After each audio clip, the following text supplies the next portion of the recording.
সে নাম হচ্ছে রাজারাম রেগে।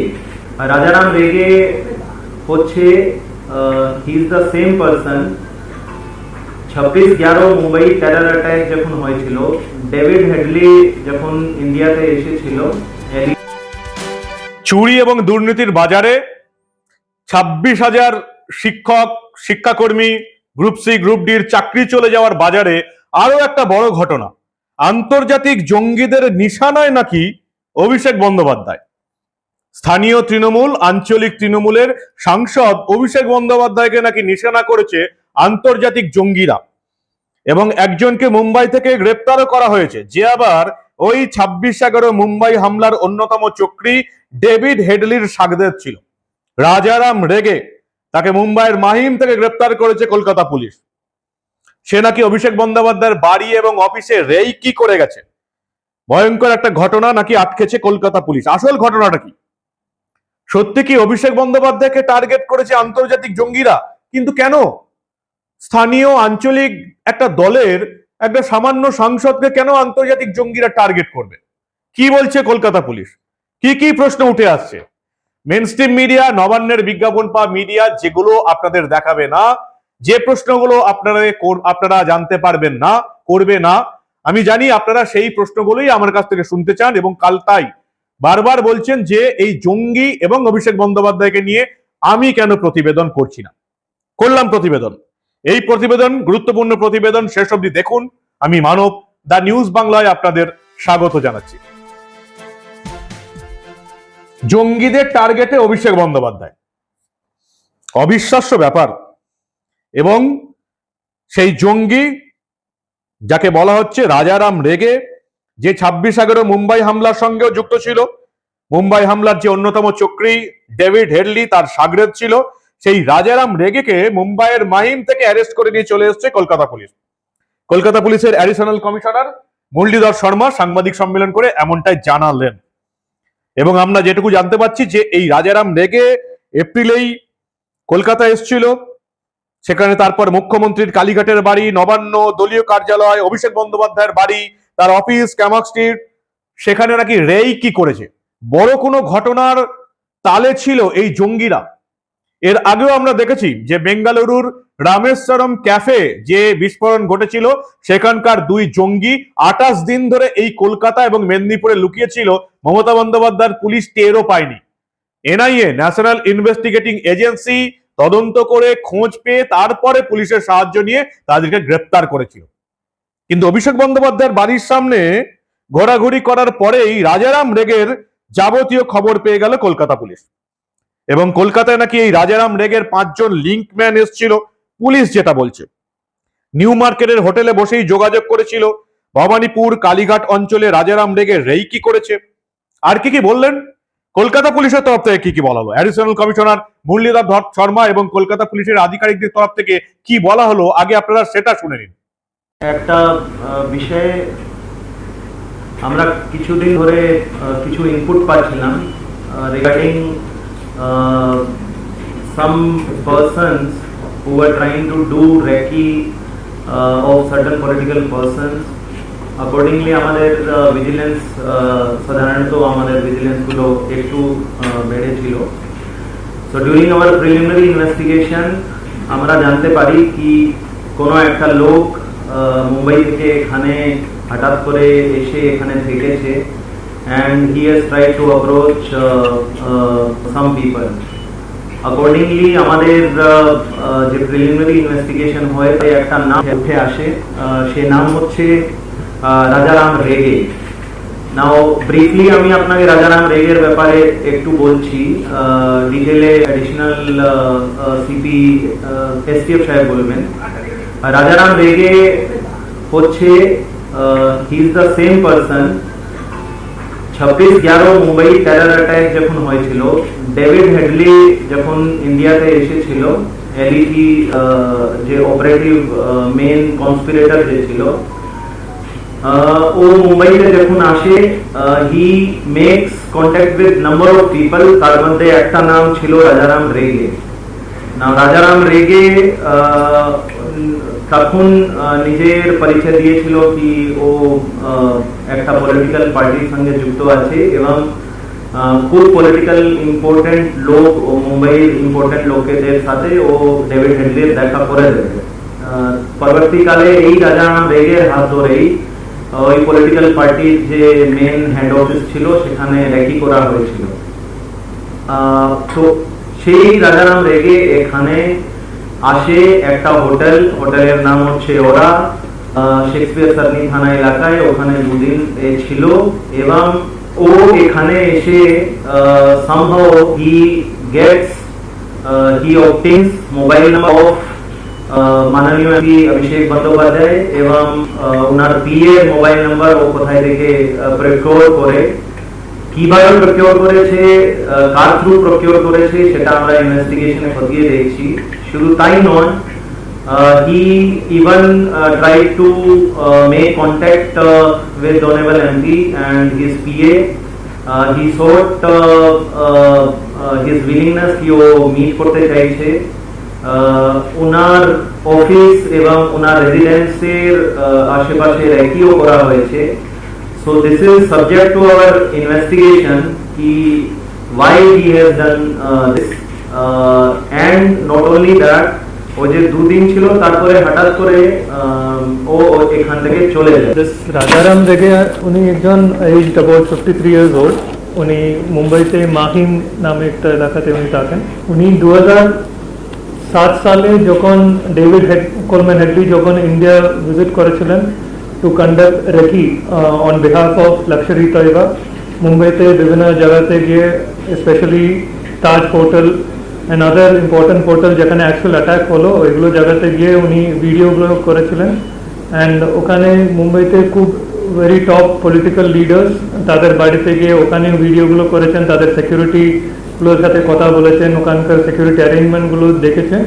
অ্যান্ড এই video specially Taj hotel and other হোটেলসের এন্ট্রি এক্সিট কীভাবে ঢুকতে হবে বেরোতে হবে এগুলো স্টাডি করে এই ইনফরমেশনগুলো he had given to Lashkar Taiba. So on that basis এই অ্যাটাকটা প্ল্যান হয়ে এক্সিকিউট করা হয়েছিল 26/11-এ। সো যখন উনি এখানে ছিলেন তখন উনি he was in touch with this Rajaram Rege. ওনার সাথে অনেকবার মেইলি যোগাযোগ হয়েছে, সামনাসামনি দেখা হয়েছে, হোটেলে নিয়ে গিয়েছেন, ওনার সাথে রেগুলার টাচে ছিলেন। অ্যান্ড রাজারাম রেগে ওনাকে এন্টারটেইন করেছিলেন ইন দ্য প্রেটেক্সট দ্যাট উনি ওখানে মুম্বাইতে যারা top political and other leaders যারা আছেন তাদেরকে উনি আলাপ করিয়ে দেবেন, ওনাকে মিট করার ব্যাপারে হেল্প করবেন বলে উনি এরকম একটা প্রমিসে ওনাকে বলেছিলেন।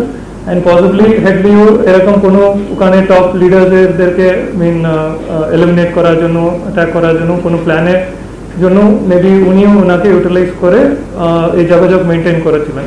এটাই আমাদের প্রাইমারি ইনভেস্টিগেশন আমরা পেয়েছি। যেহেতু সিমিলার কাইন্ড অফ প্রেজেন্স ওনার এখানে ছিল, এখানে একটা এসে একটা ইম্পর্টেন্ট পলিটিক্যাল লিডার আমাদের মাননীয় এমপি অভিষেক ব্যানার্জি ওনার সাথে ডাইরেক্টলি যোগাযোগ করার চেষ্টা, ওনাকে মিট করার চেষ্টা। অ্যান্ড ফর দ্যাট উনি একটা অন্য ইম্পর্টেন্ট একটা পলিটিক্যাল লিডার রেফারেন্স উনি পাঠিয়েছেন বলে মিট করার চেষ্টা। এইগুলো দেখে আমাদের মনে হলো দ্যাট ওর কোনো খারাপ ইন্টেনশন হতে পারে। অ্যান্ড যেভাবে উনি এখানে এসছেন, যেগুলো যারা দেখেছেন এগুলো দেখে আমাদের মনে হলো দ্যাট ও কিছু খারাপ ইন্টেনশন হতে পারে। সেটার ব্যাপারে আমরা তদন্ত শুরু করেছি। অন দ্যাট বেসিস ওনাকে অ্যারেস্ট করে আজকে মুম্বাই থেকে এখানে আনা। শুনলেন মুরলীধর শর্মা, অ্যাডিশনাল কমিশনার কি বললেন। লস্করি তৈবার মেন চাই ডেভিড হ্যাডলি 26/11 মুম্বাই হামলার সঙ্গে যুক্ত ছিল, যার সাগরেদ ছিল আবার রাজারাম রেগে, তাকে মুম্বাই থেকে অ্যারেস্ট করে নিয়ে এসছে কলকাতা পুলিশের special task force. 18 April Mumbai থেকে কলকাতা বিমানবন্দর আসে, কলকাতার নিউ মার্কেট এলাকায় SN ব্যানার্জি রোডের একটি হোটেলে ওঠে। হোটেলটি 3 তলার 204 নম্বর রুম ভাড়া নেয়, দুদিন ভাড়া দিয়ে ছিল, সেখানেই খাওয়া দাওয়া করতো এবং তারপর অভিষেক বন্দ্যোপাধ্যায়ের বাড়ি, অফিস, কালীঘাট এসব জায়গায় ঘুরে ফিরে রেইকি করেছে। কলকাতায় কি বড় সড়ো কোনো ঘটনা ঘটার তালে ছিল এই জঙ্গিরা? মুম্বাই হামলার মতন কলকাতাতেও কি এমন একটা পরিস্থিতি ঘটনা ঘটার ছিল, আশঙ্কা ছিল? কলকাতা পুলিশ এখন তদন্ত করছে, আমরা পরবর্তীকালে সেটা জানতে পারবো। যদিও আমি দাবি করছি যে এই ঘটনাটা কলকাতা পুলিশের আন্ডারের মধ্যে পড়েই না। আন্তর্জাতিক জঙ্গি আসছে কলকাতায় রেইকি করছে, এটা সম্পূর্ণভাবে NIA এর হাতে তুলে দেওয়া উচিত। ন্যাশনাল ইনভেস্টিগেটিং এজেন্সির হাতে এই মামলাটা যাওয়া উচিত। এই মমতা বন্দ্যোপাধ্যায় এবং অভিষেক বন্দ্যোপাধ্যায়ের বাড়িতে রেকি করছে রাজারাম রেগে, আন্তর্জাতিক জঙ্গি সংগঠনের সঙ্গে যার জড়িত, লস্করে তৈবার নাম উঠে এসছে, মুম্বাই হামলাতে যে জড়িত ছিল এমনটাই অভিযোগ, সেই লোকটা কলকাতায় এসে রেকি করছে। এটা কলকাতা পুলিশের ব্যাপার নয়। অবিলম্বে দাবি করছি আমি যে এই ব্যাপারটা, যেটা একদম আন্তর্জাতিক জঙ্গিরা ঢুকে পড়ছে কলকাতা, এই ব্যাপারটা এনআইএ কে দিয়ে, ন্যাশনাল ইনভেস্টিগেটিং এজেন্সিকে দিয়ে তদন্ত করানো উচিত। কিন্তু কয়েকটা প্রশ্ন উঠে আসছে, ওই যে বললাম যে প্রশ্নগুলো আপনারা আমার মুখ থেকে শুনতে চান। বাংলার মেন স্ট্রিম মিডিয়া, নবান্নের বিজ্ঞাপন পা মিডিয়া যে প্রশ্নগুলো একেবারেই করবে না, সেই কয়েকটা প্রশ্ন উঠে আসে। জানেন তো, সাংবাদিকদের কাছে এগুলো খুব স্বাভাবিক প্রশ্ন। কেন অভিষেক বন্দ্যোপাধ্যায়, আন্তর্জাতিক জঙ্গিরা স্থানীয় আঞ্চলিক একটা দলের সামান্য একটা সাংসদকে কেন টার্গেট করবে? আপনারা জানেন এই আন্তর্জাতিক জঙ্গিরা, লস্করি তৈবার বলুন, আল কায়দাই বলুন, মুজাহিদ হিজবুল বলুন, মুজাহিদিন বলুন, তারা বড় কোনো শহরকে টার্গেট করে যাতে আন্তর্জাতিক দুনিয়ায় খবরে আসা যায়। তারা কখনো আমার যেমন বর্ধমানে মারি, বর্ধমান, মেমারি, শ্রীরামপুর, এইসব শহরগুলোকে, এগুলো তো সব টার্গেট, যে কোনো দিন ঘটানো যায়, এগুলোকে টার্গেট করবে না। কারণ এগুলোতে টার্গেট করলে শুধুমাত্র পশ্চিমবঙ্গে এবং ভারতে খবর হবে, আন্তর্জাতিক দুনিয়ায় খবর হবে না। তাই তারা টার্গেট করে মুম্বাই, হায়দ্রাবাদ, দিল্লি বা কলকাতা। কলকাতা কি এবার টার্গেটে ছিল? কিন্তু অভিষেক বন্দ্যোপাধ্যায় কেন? যদি কোনো নেতাকে মারতেই হয় তাহলে কোনো কেন্দ্রীয় নেতা যার আন্তর্জাতিক খ্যাতি আছে, এমন কোন নেতাকে মারলে তবে খবরে আসা যাবে। এই বাংলার এমন কোন নেতা নেই যিনি কেন্দ্রীয় নেতা। আর অভিষেক বন্দ্যোপাধ্যায় একটা স্থানীয় আঞ্চলিক দল তৃণমূল কংগ্রেস, গোটা ভারতবর্ষের লোকসভার লড়াইয়ে যারা মাত্র এই রাজ্যের 42টা এবং বাকি 20 বাড়িয়ে সহযোগীদের সাহায্য পেয়ে 3টে আসন, 45টা আসনে লোকসভা ভোটে প্রার্থী দিতে পেরেছে। ভারতের নির্বাচন কমিশনের নির্দেশে যারা হচ্ছে আঞ্চলিক এবং স্থানীয় দল, তাদের একজন সামান্য সাংসদকে কেন মারতে আসবে? অভিষেক বন্দ্যোপাধ্যায়কে জঙ্গিরা মেরে দিলে এই রাজ্যের মিডিয়ায় বড় বড় খবর হবে, ভারতবর্ষের দু একটা মিডিয়াতে খবর হতে পারে, আন্তর্জাতিক দুনিয়াতে তাতে কোনো এফেক্ট পড়বে না। প্রশ্ন নাম্বার 1, আন্তর্জাতিক জঙ্গিরা অভিষেকের বাড়িতে রেকি করবে কেন? অভিষেক বন্দ্যোপাধ্যায়কে মারতে চাইবে, কি লাভ তাদের? প্রশ্ন নাম্বার 2, কাউকে মারতে এলে আমি আজ অব্দি কখনো শুনিনি যে তারা যাকে মারতে এসছে সেই টার্গেটের ফোন নাম্বার জোগাড় করেছে, তার পিএর ফোন নাম্বার জোগাড় করেছে।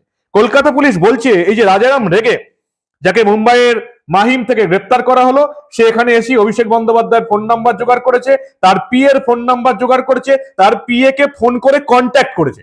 আজ অব্দি কখনো শুনেছেন যে টার্গেট, যাকে মারতে এসছে আন্তর্জাতিক জঙ্গিরা, তার ফোন নাম্বার কালেক্ট করছে, তার পিএ কে ফোন করে তার সঙ্গে যোগাযোগ করছে? কখনো আপনারা শুনেছেন? প্রশ্ন নাম্বার 3, ভোটের আগেই এই ধরনের ঘটনা ঘটলো, এপ্রিলে রেকি করতে এলো কলকাতা পুলিশ, কয়েকটা দিনের মধ্যে মুম্বাইয়ের মাহিম থেকে ধরে নিল। আর যখন বেঙ্গালুরুর ক্যাফে কাণ্ডে বোমা বিস্ফোরণের 2 জঙ্গি এই কলকাতায় এতদিন লুকিয়ে রইল, এই রাজ্যে 28 দিন লুকিয়ে রইল, কলকাতা পুলিশ তার ট্রেসও করতে পারলো না। অভিষেকের বাড়ির সামনে কি এমন মেশিন লাগিয়েছে? ফেস রেকগনাইজ কিছু মেশিন লাগানো হয়েছে যেখান থেকে জঙ্গি চেনা যায়। তার জন্য কি কেন্দ্রের পারমিশন আছে? হঠাৎ করে লোকসভা ভোটের ঠিক আগেই অভিষেক বন্দ্যোপাধ্যায়কে আন্তর্জাতিক জঙ্গিরা মারতে চলে এলো, রেকি করতে চলে এলো, কেমন একটা প্রশ্নের উদ্বেগ করছে না? সবচেয়ে বড় কথা হলো যে কলকাতা পুলিশ এর জন্য কেন কেন্দ্রীয় গোয়েন্দা সংস্থাদের সাহায্য নিচ্ছে না, এটা সবচেয়ে বড় প্রশ্ন। ভালো করে ভেবে দেখুন, রাজারাম রেগে, যার সঙ্গে ডেভিড হ্যাডলির যোগাযোগ, ডেভিড হ্যাডলি মুম্বাই হামলার সঙ্গে যার জড়িত আছে, যে লস্করি তৈবার সঙ্গে যোগাযোগ, আন্তর্জাতিক জঙ্গি। আন্তর্জাতিক জঙ্গি নিয়ে এরকম সমস্যা হচ্ছে, অভিষেক বন্দ্যোপাধ্যায়কে আন্তর্জাতিক জঙ্গিরা টার্গেট করেছে, আর কলকাতা পুলিশ এনআইএ এর সঙ্গে যোগাযোগ করছে না কেন? এই মামলা তো এনআইএ এর হাতে তুলে দেওয়া উচিত। এটা তো কলকাতা পুলিশের মামলা একেবারেই নয়। আন্তর্জাতিক জঙ্গি আসছে, পুরোপুরি এখানে ন্যাশনাল ইনভেস্টিগেটিং এজেন্সিকে দিয়ে পুরোপুরি তদন্ত করা উচিত। কেন আন্তর্জাতিক জঙ্গিরা এখানে আসছে? কেন রাজারাম রেগে এখানে এলো? কেন তার 5 লিঙ্কম্যান এখানে রয়েছে? কেন এই জঙ্গিরা এখানে ঢুকে থাকছে? এনআইএ কে দিয়ে তদন্তের আমি দাবি তুলছি। অভিষেক বন্দ্যোপাধ্যায়ের বাড়ি অফিসে কড়াকড়ি হলো, এমনিতেই তো তার বাড়ি অফিসে কড়াকড়ি থাকে। তার বাড়ি শান্তিনিকেতনের আশেপাশে যে কত পুলিশ বসে থাকে প্লেন ড্রেসে কত পুলিশ থাকে, মহিলা পুলিশ কত থাকে, সেটা তো আপনারা নিজের চোখেই দেখতে পাবেন। বাংলার সাধারণ মানুষের নিরাপত্তা নেই, যত নিরাপত্তা হচ্ছে আঞ্চলিক এবং স্থানীয় তৃণমূলের সর্বভারতীয় সাধারণ সম্পাদক অভিষেক বন্দ্যোপাধ্যায়ের জন্য। মমতা বন্দ্যোপাধ্যায় হলেও না হয় মানা যেত, রাজ্যের মুখ্যমন্ত্রীকে জঙ্গিরা টার্গেট করছে তা মানা যেত, কিন্তু স্থানীয় একটা দলের একজন সামান্য সাংসদকে জঙ্গিরা কেন টার্গেট করবে, প্রশ্ন উঠছে। কলকাতা পুলিশের কাছ থেকে সেই প্রশ্নের উত্তর কিন্তু পেলাম না। এখন দেখার যে কলকাতা পুলিশ এই তদন্ত কতদূর নিয়ে যায়, এবং ওই যে আমি যে দাবিটা বারবার করছি, এই তদন্তটা এনআইএ এর হাতে তুলে দেওয়া উচিত।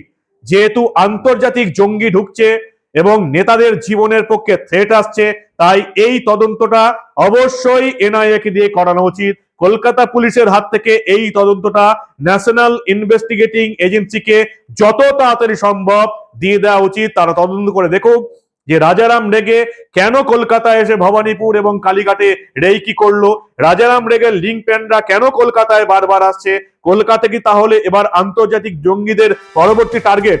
মুম্বাই 26/11 মতন কলকাতায় কি কোনো ঘটনা ঘটবে? ইমিডিয়েটলি যত তাড়াতাড়ি সম্ভব ন্যাশনাল ইনভেস্টিগেটিং এজেন্সিকে দিয়ে এই ঘটনা তদন্ত করা উচিত। এটা কলকাতা পুলিশের ম্যাটার একেবারেই নয়। কি বলেন আপনারা? সবটাই তো দেখছেন, শুনছেন। আপনাদের মূল্যবান এবং গুরুত্বপূর্ণ মতামত জানান দা নিউজ বাংলার কমেন্ট সেকশনে, আর দেখতে থাকুন দা নিউজ বাংলা।